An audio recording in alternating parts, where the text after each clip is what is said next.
Coming up next on This Week in Computer Hardware, Ivy Bridge is shipping. Should you upgrade? SSD price wars, Velociraptor versus Momentous XT, and quite a bit more. It's all coming up next on Twitch. Netcasts you love. From people you trust. This is TWiT. Bandwidth for Twitch is provided by Cachefly at CACHEFLY.com. This is Twitch, This Week in Computer Hardware, episode 167, recorded April 26th, 2012. Ivy Bridge is here. This episode of This Week in Computer Hardware is brought to you by Netflix. Watch thousands of TV episodes and movies on your PC, Mac, iPad, iPhone, or TV instantly. All streamed directly to you, saving you time, money, and hassle. For your free 30-day trial, go to netflix.com/twit. Welcome to Twitch, This Week in Computer Hardware. I'm Patrick Norton, and this is the show where you find out what's big and bad and new and exciting in the world of computer hardware. And, of course, we like to dip our toe into the world of tablets since they seem to be taking over computer programs. Joining me, as always, this time from the most unusual Texarkana, Arkansas. Unusual for Mr. Ryan Shrout, not for Texarkana, Mr. Ryan Shrout. No, Texarkana can be unusual, too. On the drive to Austin, Texas, stopping over here for the night. And it looks like Crossfingers Hotel Internet appears to be working, so you never know how long, though. Cut to black. Yeah, pretty much. But it's good because we had a lot of stuff happen in the hardware world. So, well, 80% of what happened in the hardware world is probably, can we call this the official announcement or the actual genuine, not sneaked out numerical benchmark release of Intel's Core i7, the desktop Ivy Bridge processors? That is correct. Actually, both desktop and mobile.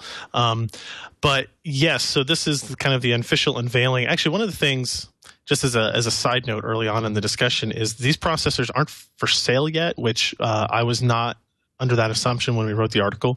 They'll be on sale on the 29th, so just a few days from when we record this. But we had several questions about it, and we actually had to go ask Intel because I didn't know the answer. And it turns out that they're not actually going to be on sale till the 29th. But yes, this is the kind of official unveiling of the desktop variant of Ivy Bridge, Intel's first 22-nanometer processor, quad-core. I don't know, Patrick, how much of the architecture do we really want to go over? I know we've talked about it a lot in the past. The primary differences are on the GPU side, right, not on the CPU side, right? I think, correct me if I'm wrong, I think for most people out there, if you've been waiting for Ivy Bridge to buy a new computer, good. Nothing wrong with that. Smart thing to do. We always tell you to wait to see where the price drops down. If you're looking for a gigantic boost in computing performance from Ivy Bridge compared to Sandy Bridge, you're not going to get it. Are you going to get sort of a longer length of life for the motherboard, or for the more accurately for the little the mount, the socket? Yes, you're going to get that from Ivy Bridge compared to Sandy Bridge.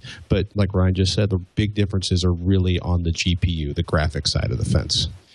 Now, so what is the same is that it is still a monolithic die. It still has CPU, x86 AI cores, and GPU, not cores, but execution units, their GPU portion, all in the same die. So this is a 22-nanometer GPU as well as CPU, which is always cool to see. It is the first processor to integrate PCI Express 3.0, although we've talked about here on the show that the need to go to PCI Express 3.0 is really not even there for any kind of graphics and stuff.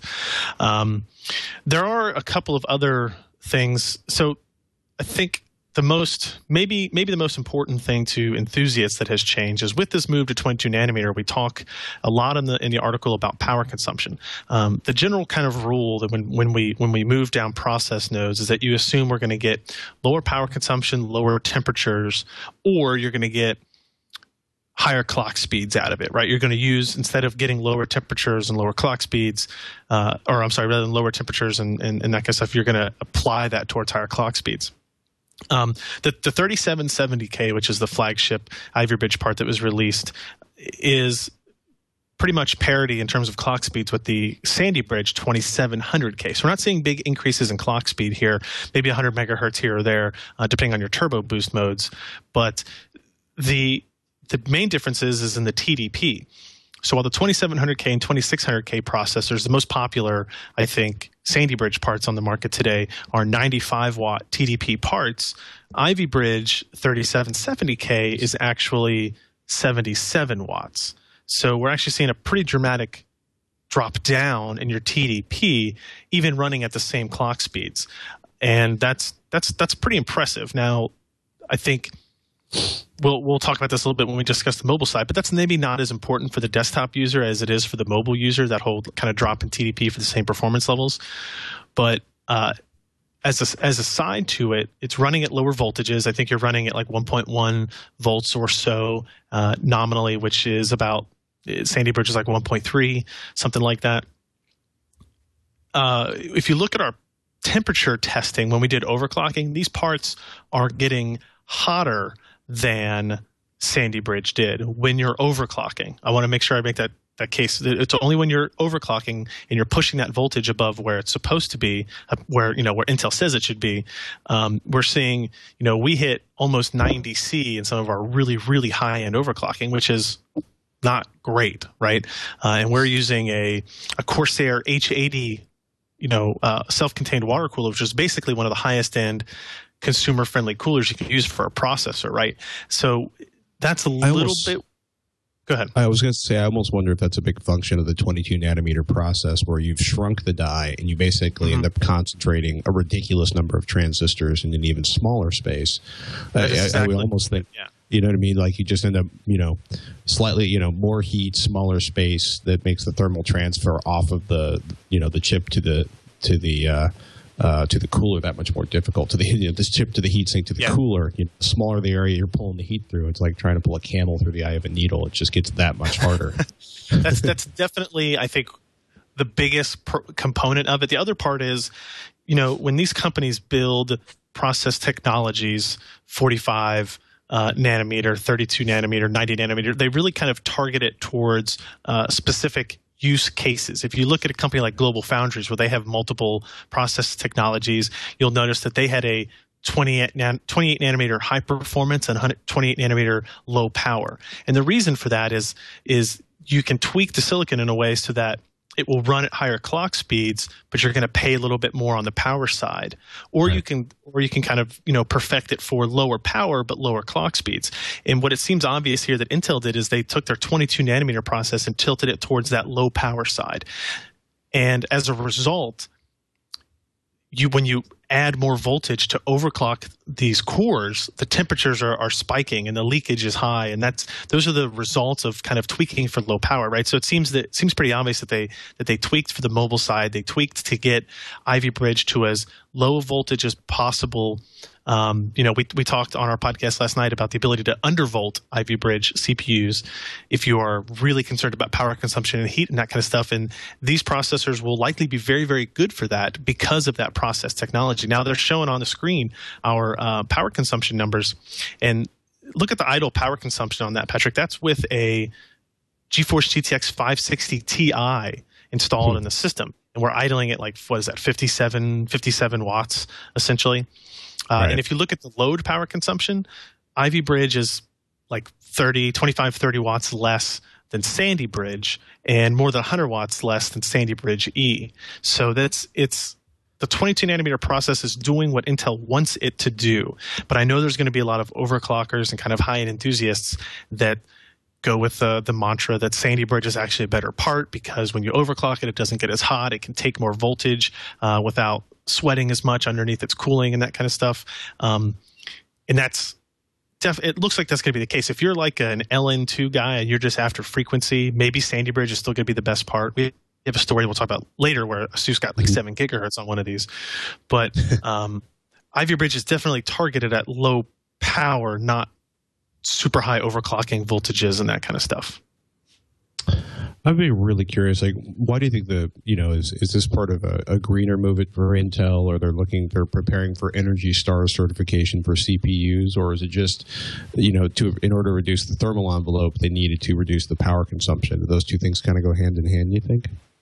Yeah, I really don't think it has anything to do with going green. It's more of the whole company's focus now is competing with ARM, competing with those guys, not necessarily with Ivy Bridge, but we want to make a more power efficient processor than we've ever made before. And it really comes down to look at where the AMD Bulldozer architecture is in our performance benchmarks. They don't have any competition on the high end still, right? Not even in terms of performance per watt. So they don't really need to focus on getting more performance to compete with AMD.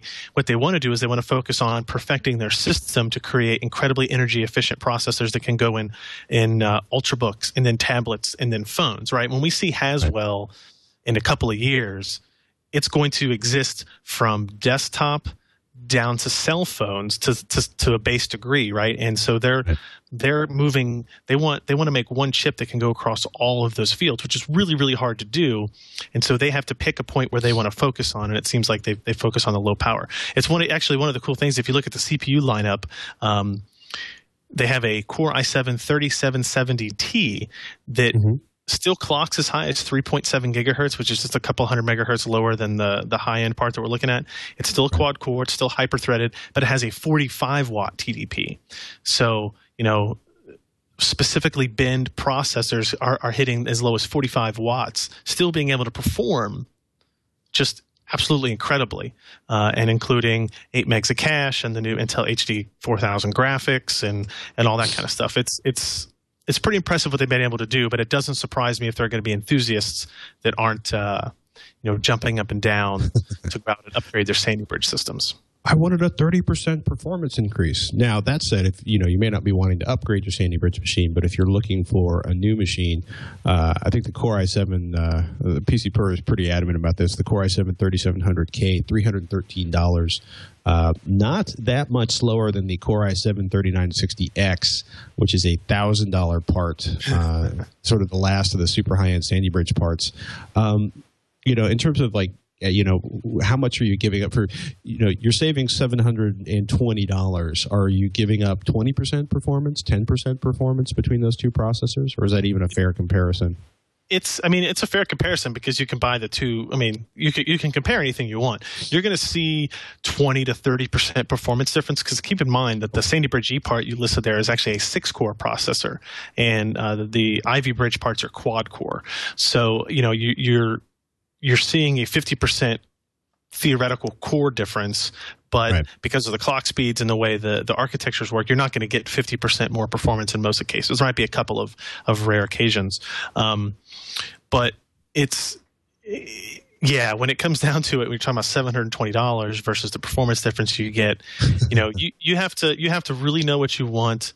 And you have to know that it's Sandy Bridge E with its 40 lanes of PCI Express and all that kind of stuff, that you definitely need that specific hardware to I think validate that purchase.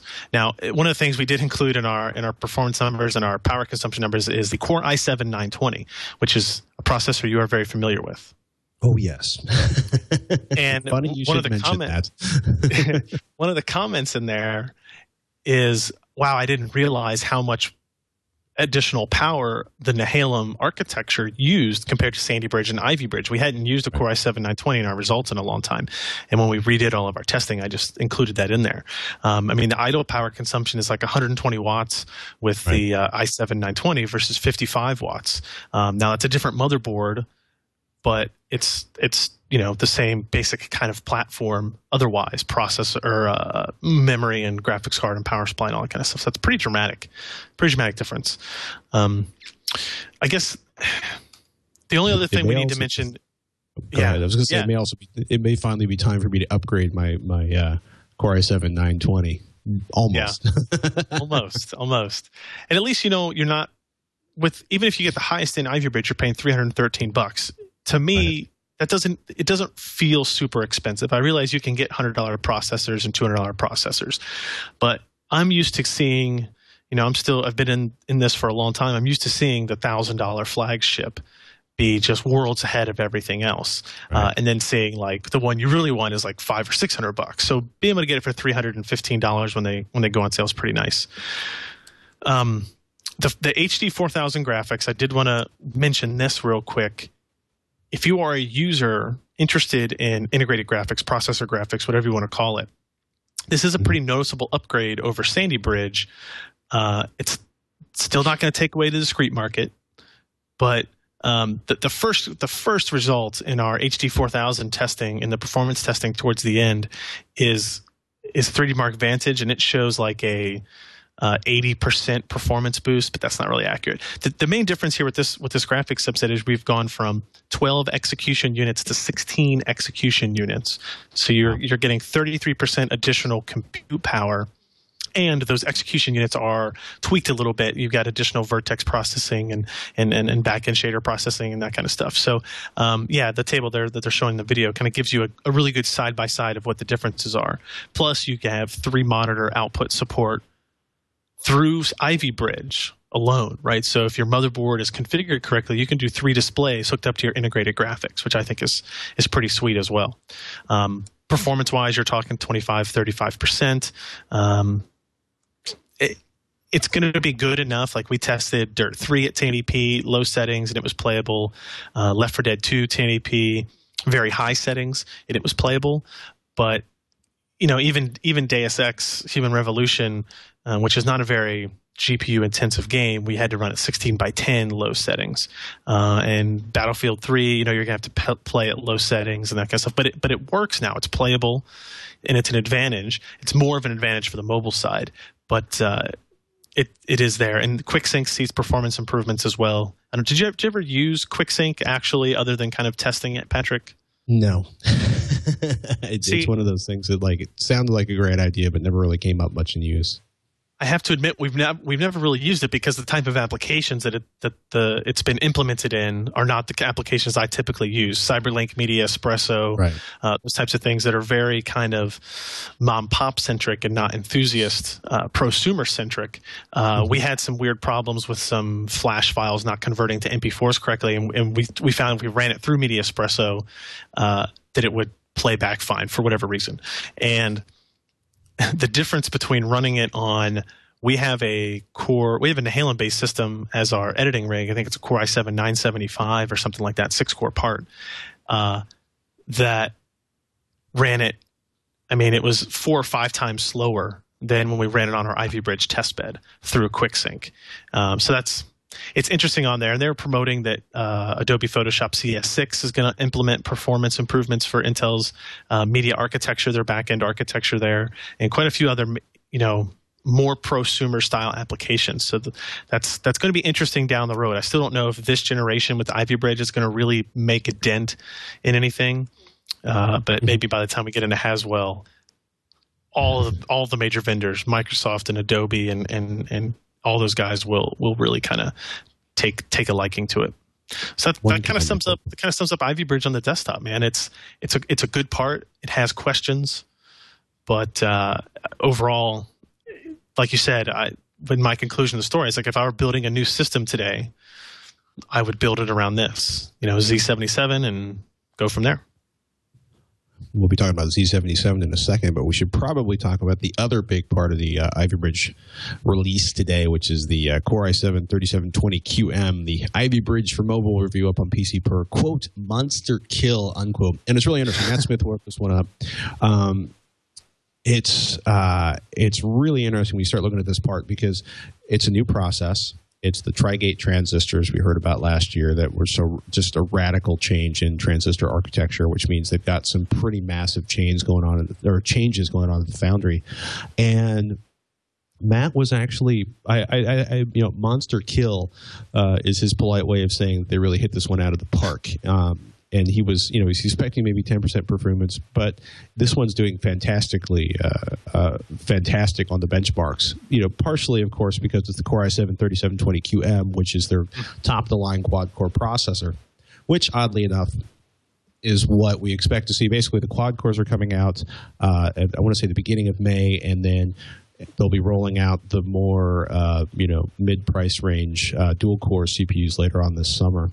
AC4000 integrated graphics again, and all the benchmarks on this were run for an Asus N56 VM. So there's some caveats when you look at the review on this one, because if you're hoping for a massive change in battery life, because we've been talking a lot about how the CPUs have a reduced power consumption.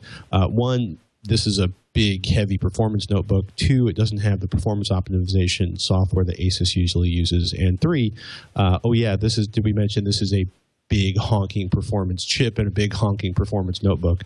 8 gigabytes DDR3, a 750 gigabytes 5400 RPM drive, a 15.6-inch flat panel, and a 6-cell lithium-ion battery, which is not what you would call a massive battery in a notebook. No. But it's, you are getting the advantages of the new architecture and the benchmarks. What was the one that grabbed me?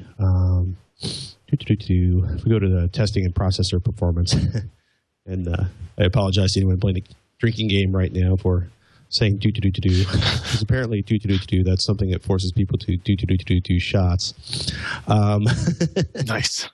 I didn't know that. Now I know. But if you're hearing thuds around various college campuses in the United States, it was related to that. There it is. Check out the Sysoft Sandra benchmark, just to pick a completely random one. We were looking at 273.51 megapixels per second versus 155.69 on the Alienware M14X. It's pretty impressive.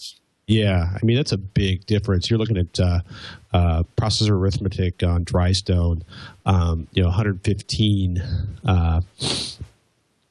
GIPS versus 86.9 for the Alienware, and then getting the sort of classic 7-zip decompression benchmarks and Windows Live Movie Maker. That's pretty crazy when you're looking at 201 seconds for your saving out an HD video versus 271 seconds for the Alienware M14X, Acer Aspire M3, 402 seconds.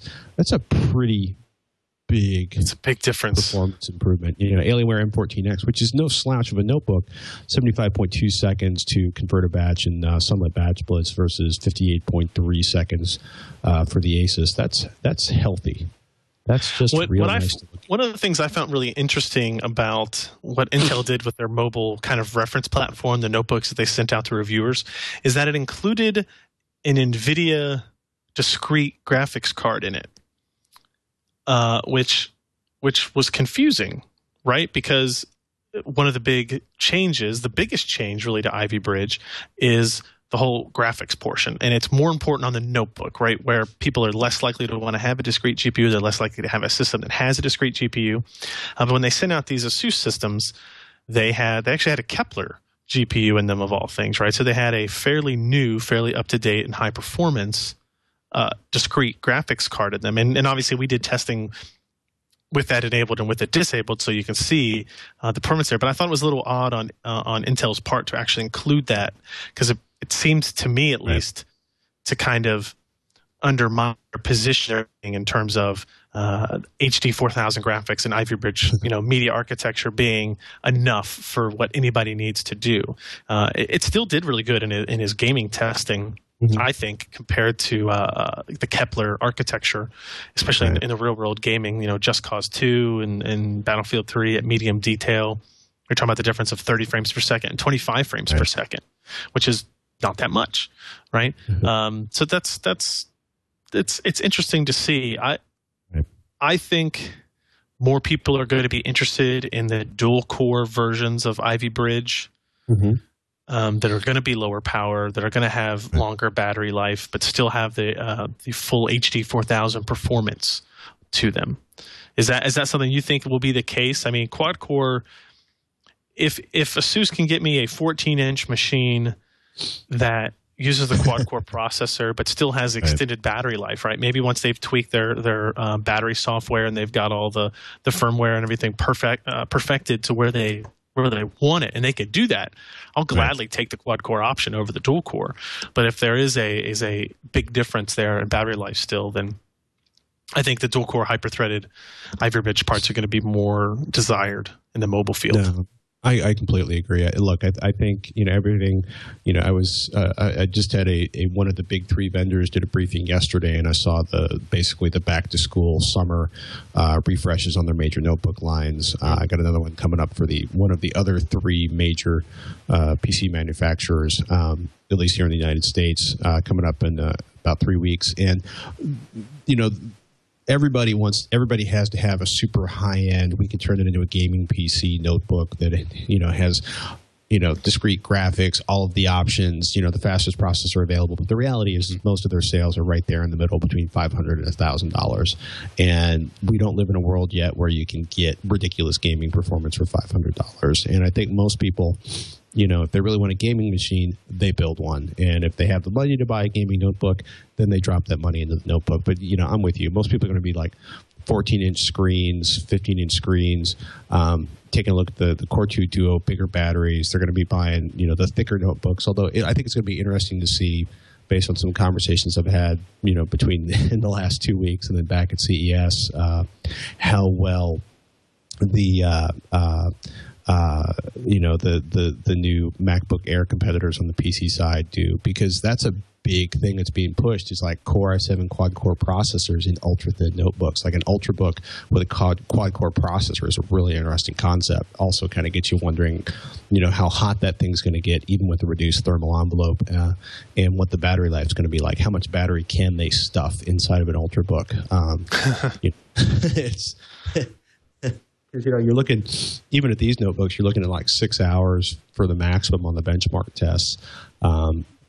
And it's amazing to realize how many notebooks are out right now where they're looking at 8 to 10 hours of battery life, and that being hopefully desirable. More soon.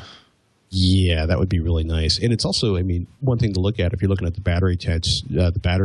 There's a pretty radical difference between like the Peacekeeper battery test, the Battery Eater Readers test, and the Battery Eater Standard, where you're looking at blowing through a battery in an hour and 8 minutes with the Battery Eater Standard versus like 4, almost 5 hours on the Readers test. And that's basically, if you're doing if you're rendering out video, your battery life is going to suck. If you're watching a DVD on almost every instance, yes. Yeah. You know what I mean? It's just like, and that's just the nature of computing. When you ramp everything up and turn the brightness up on the monitor, guess what? Your battery life goes down a hole. So, I think it's really interesting to watch the notebook vendors start to really push these. What also is coming out, these 14 and 15-inch Ultrabooks that are coming this summer, mostly 15-inch. Like I said, I think it's going to be like 13-inch and 15-inch for Ultrabooks in a big way going into this fall and into the Christmas shopping season. And I'm really curious to see what the battery life is like with the new Ivy Bridge processors.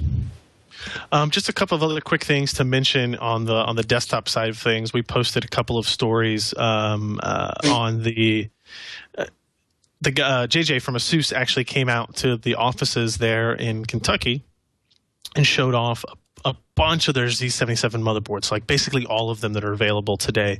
Everything from the basic P8 Z77V to the Pro, the Deluxe, into the Mini ITX, the Micro ATX, the Sabertooth, the Gene, the Formula, the ROG boards. And he also showed some overclocking demonstrations using the UEFI as well as the in-Windows software. Demoed things like WiDi working on a desktop machine, which is it's not even an ASUS only feature. It's just you don't really think about it, right? If you've got an Intel wireless chip in your desktop machine, you can absolutely do wireless display technology, which is pretty cool when you're talking about a home theater PC again, right? Mm-hmm. It's pretty interesting stuff. We showed and demoed Fan Expert 2. We demoed USB 3.0 Boost, which is the ability to overclock the USB 3 bus, essentially, which is actually pretty cool. And it changes it from a bot mode to a iSCSI mode in the Windows interface, which is actually pretty interesting. They also demoed Wi-Fi Go, which is kind of like ASUS exclusive remote desktop inside your house on your phone versus on another computer, DLNA streaming and that kind of stuff, which is pretty cool. So if you want to check out those videos, go ahead and do that. They're pretty interesting. And then also, if you are interested in overclocking, they did end up using LN2 on a P8 Z77 board to hit 7 gigahertz with an Ivy Bridge Core i7 3770K. So that whole thing I said, talking about processors, extreme overclocking not as great. So what you're saying is, if you've got a door of liquid nitrogen and a little bit of patience, the Ivy Bridge processors will be fairly friendly to ridiculous levels of overclocking. Yes, that's definitely the case. I am not one of those people. I'm interested in it when I'm around guys that are doing that at events. I think it's pretty cool to sit there and watch and learn about. Right. But I don't tend to stock that at the office. That's reasonably understandable. An interesting note from Digitimes by way of not to step away from Ivy Bridge for a moment, but to step away from Ivy Bridge for a moment. Yes, let's do it. CNET basically read an article on Digitimes that says an SSD price war is on the way, or perhaps overdue. The Digitimes article, if you click on the sort of giant Digitimes in the link on the rundown, Brian, SSD vendors set to trigger price war to force out smaller peers. And it's interesting. So basically, the classic Digitimes industry sources in Taiwan quote a number of channel retailers, which usually sell commodity memory products, including flash drives and memory cards, recently began to offer SSDs. And the big SSD producers aren't really happy about that. So what the article is saying is that Kingston, Intel, OCC, and Crucials are dropping their SSD prices to make sure these smaller flash memory manufacturers can't get a good solid toehold in the market at the low end. So totally fine with that. Yeah, there's part of me that doesn't want to argue with that at all, but it's funny. In addition, quote, SSD vendors hope to speed up the industry transition from SATA 2 to SATA 3 by narrowing the price gap between the two product segments. SATA 3 SSDs are only $10 higher than SATA 2 SSDs right now. And, quote, I thought this would make you laugh. The availability of SATA 3 has been identified as a new demand driver for SSDs in 2012. And I was like, really? I didn't know that. We're all going to upgrade to SATA 3 drives once the price drops. You know what I mean? It's an interesting thought. I think once you've eaten the $200, actually, you can almost pick up an SSD for $100 if you don't mind a fairly small one and a fairly early one, do your price poaching on Newegg or Amazon. But the thing I like the most about this is the mainstream capacity is going to jump to 128 and 256 gigabytes. So that will be like the entry level on notebooks or high-end desktops if you're buying them from a vendor. And that is a thought that makes me really, really happy that the idea that instead of, getting a 64 gigabyte drive and the price of a notebook, you get 128 or 256. That would make me happy. Yes, I agree. The thing that makes me happy I was just going to say, you had a story in here that I had not seen yet about running the GTX 680 on an open source driver. Now, I did read this. So was it successful? It's actually kind of surprising if it is successful, kind of this early in the game, even though you still can't buy a GTX 680.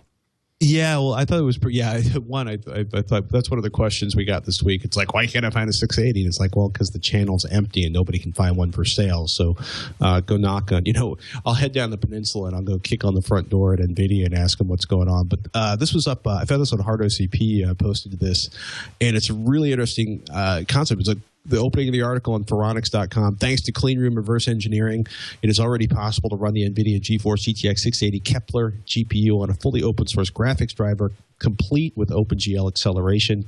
And they're posting the first benchmark of this, quote, work in progress, community created open source GeForce 600 series graphics driver, unquote. And of course, all open source drivers are really sort of community, for the most part, community created and works in process. But I guess they managed, the Nouveau project actually managed to get the GTX 680 on launch day and start reverse engineering the NVIDIA driver, which they point out is closed source in order to write an open source alternative. So they literally, just before launch, a couple of developers got a hold of the cards and started hammering on them from literally the day the 680 shipped to the lucky few people who got a hold of one to start doing the driver changes. And they found apparently they got literally the initial driver running the day that the card came out, because the GeForce 400, 500 Fermi chips were close enough. The drivers were close enough between that and the Kepler series, the 600 series.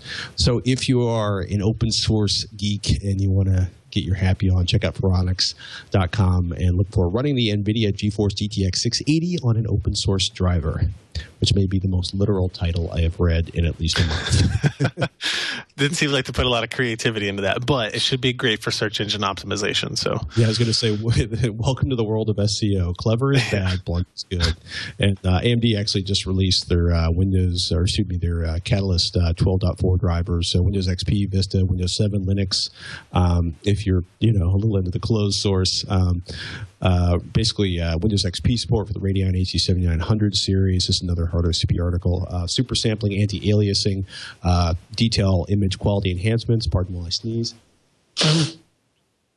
Morphological anti-aliasing, quote, significant performance enhancements, which are basically the 7900, the 7800, 7700, the 6000 and 5000 series, quote, up to 80% faster than on previous versions for morphological anti-aliasing, and texture filtering quality improvements, basically for the 7800 and 7700 series. So AMD keeping it real with the driver upgrades. Mostly, though, the big deal there is Windows XP. Yeah. Well, Windows XP, if you still got it and you buy 7900 series graphics cards, that's good to know, I guess. Well, I guess we're already kind of not going to fix it. Well, that's fair. Let's go ahead and thank today's the podcast sponsor. We're running a little bit behind. We had a lot of Ivy Bridge discussion, but we wanted to make sure we mentioned to everybody our favorite sponsor. Netflix. And our most frequent sponsor is Netflix. That's right. You see, it's not a surprise to anybody anymore. If you're listening to the show, you know what Netflix is, and we're just trying to convince those last handfuls of people to sign up and try the service. Netflix allows you to stream thousands of TVs and movies directly to you instantly, no matter where you are, as long as you have an internet connection. You save time, money, and hassle. You don't have to worry about going to a rental store. You don't have to worry about returning anything when you're done with it. When you're done watching the movie, you just turn off that device and you're finished, right? You have no more obligations to the service. There are lots of ways to access Netflix. Obviously, you can watch on your Mac or your PC. That's the most obvious way. It's where it started. You can use the iPad, iPhone, Android phones support the Netflix app. A lot of Android phones do now.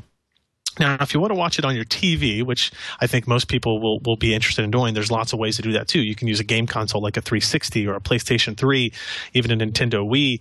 Those all have options for that. If you have a Roku device, if you have an Apple TV, those all have the Netflix streaming capability. And TVs and DVD players and Blu-ray players, a lot of them already have support for these devices in there. We're looking at the list here. We've got Sony and who else we got? We've LG, Samsung, Sony, Insignia, Philips, Panasonic, internet-connected Blu-ray players, internet-connected HD televisions. And TiVo. You can do it through TiVo now too. So there's all kinds of ways to access Netflix. You definitely want to give this a shot.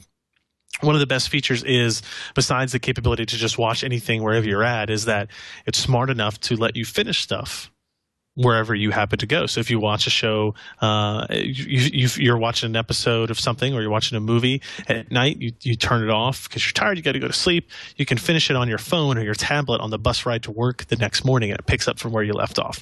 It's really, really cool. You can watch as many shows as you want, as often as you want. There's no limit to that service, which is really great. And we want you to try it free for 30 days.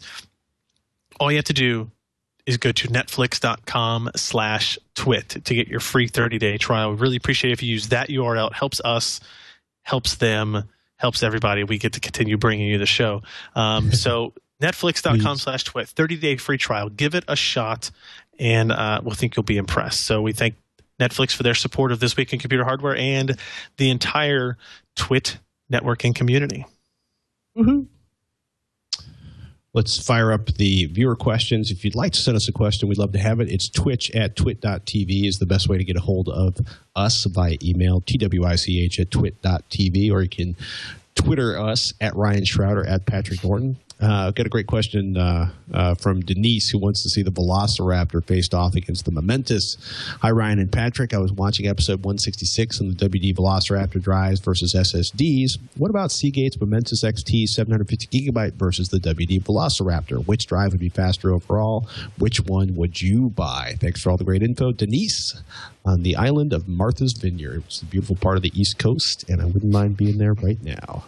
Because I am trapped inside of an office, and you are on an island full of fun.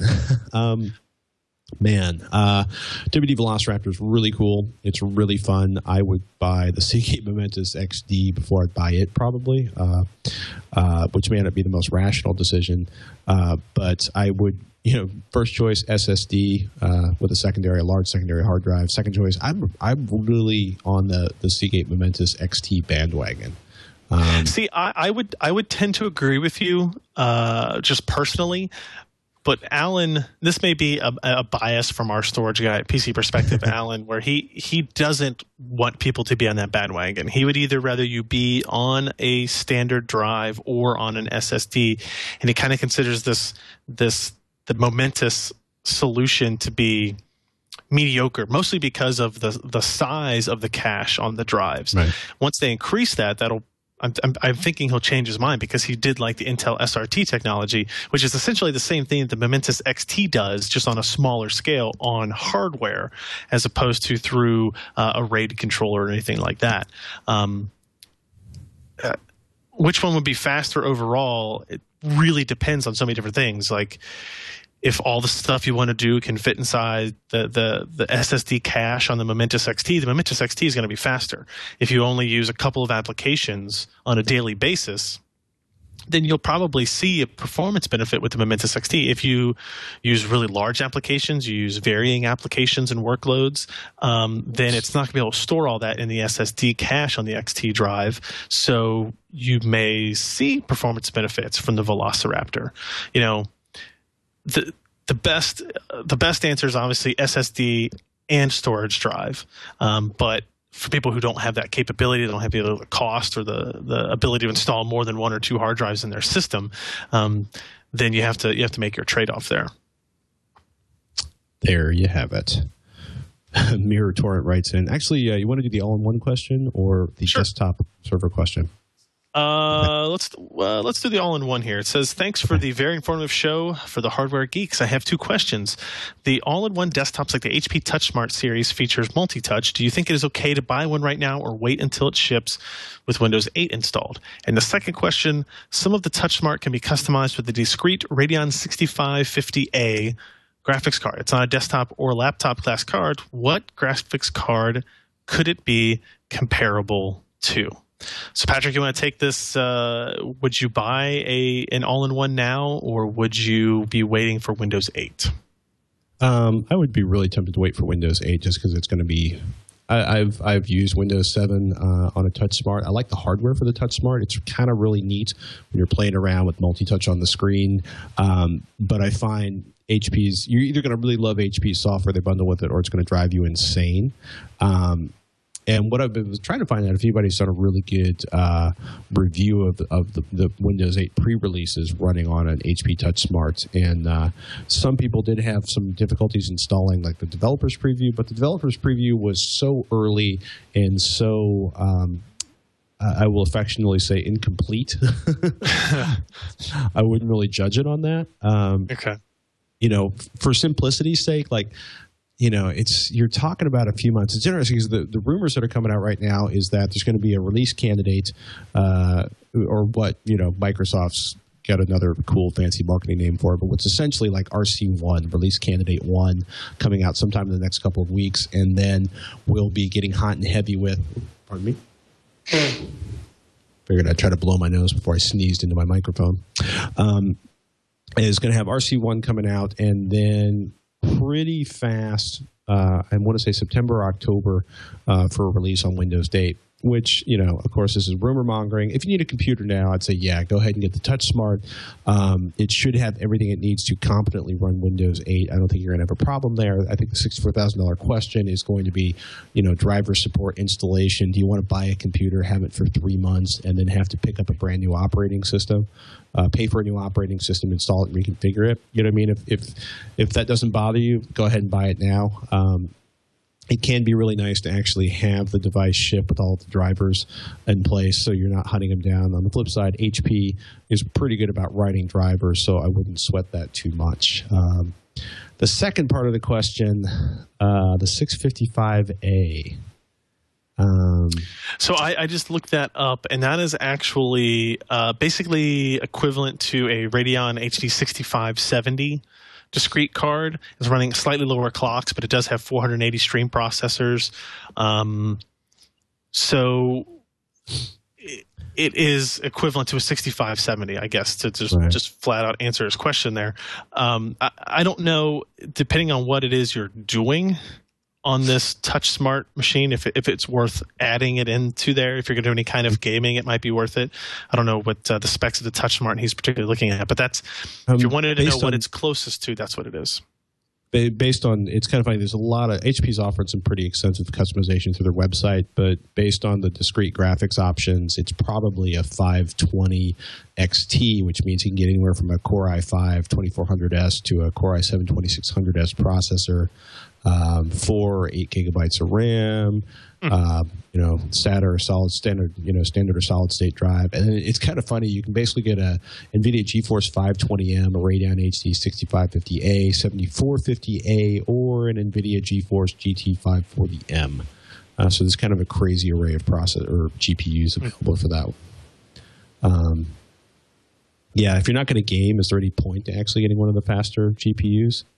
I would also say, gosh, Ivy Bridge is shipping. There's the major summer computer, switch over, and I wouldn't entirely be surprised if there's going to be some updates, some refreshes to all-in-one PCs with the launch of Windows 8. So let me change my answer before. I'd wait.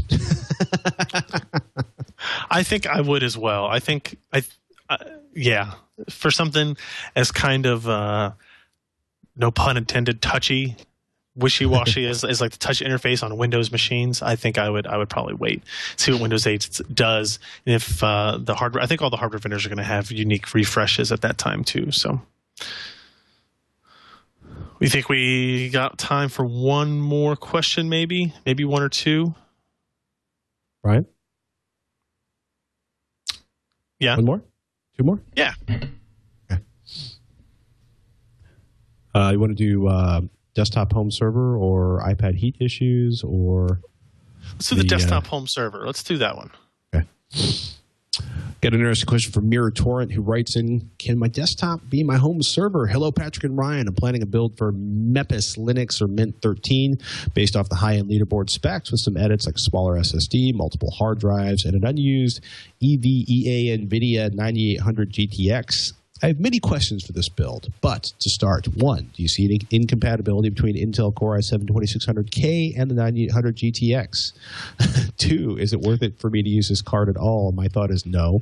3, if that is not enough, I would like to put this desktop up for Wi-Fi and have it for a RAID 5 server, streaming music, editing videos, photos, and maybe even Blender. So my third question is, how much can one box do? For one box, it can do it all. Can a desktop and server be one? Keep up the great show, and thank you, Mirror Torrents. Boy. Don't use the 9800. Yeah, I think we agree on that. I mean, it's not worth it. For any of these purposes. So I mean, it's not going to be useful in terms of streaming anything, right? And if it's going to be a home server,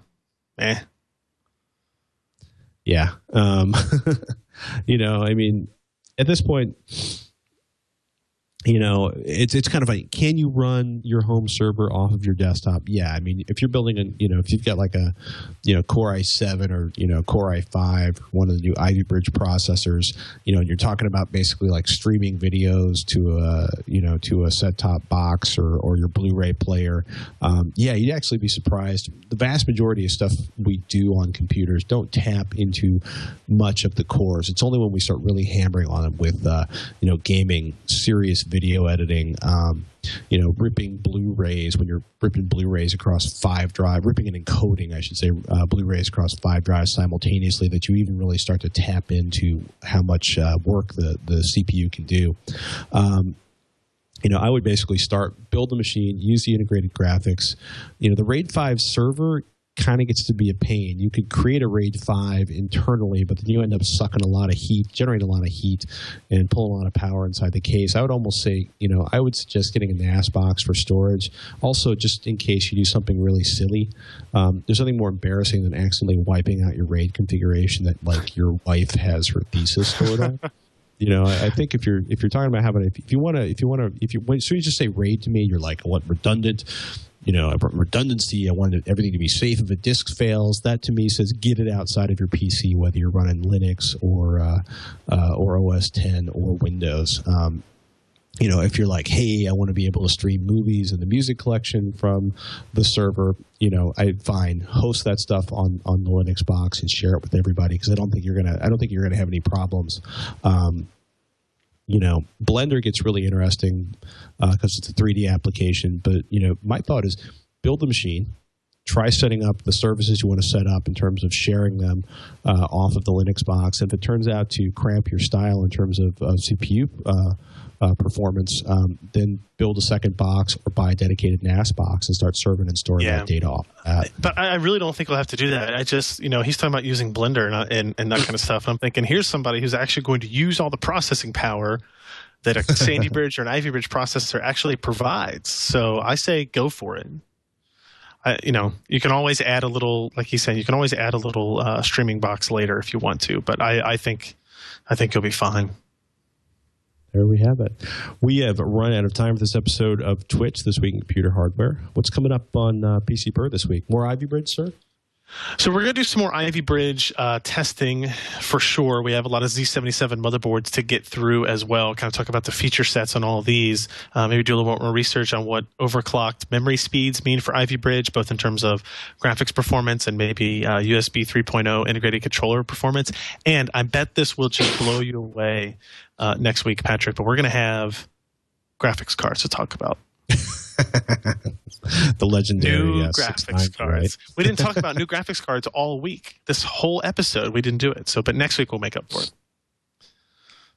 Do we actually? Actually, no way. I think we mentioned graphics card in the context of testing Ivy Bridge. Right. Well, we're going to keep things pretty simple. I'm hopefully going to be over my allergies by Monday's TechZilla shoot.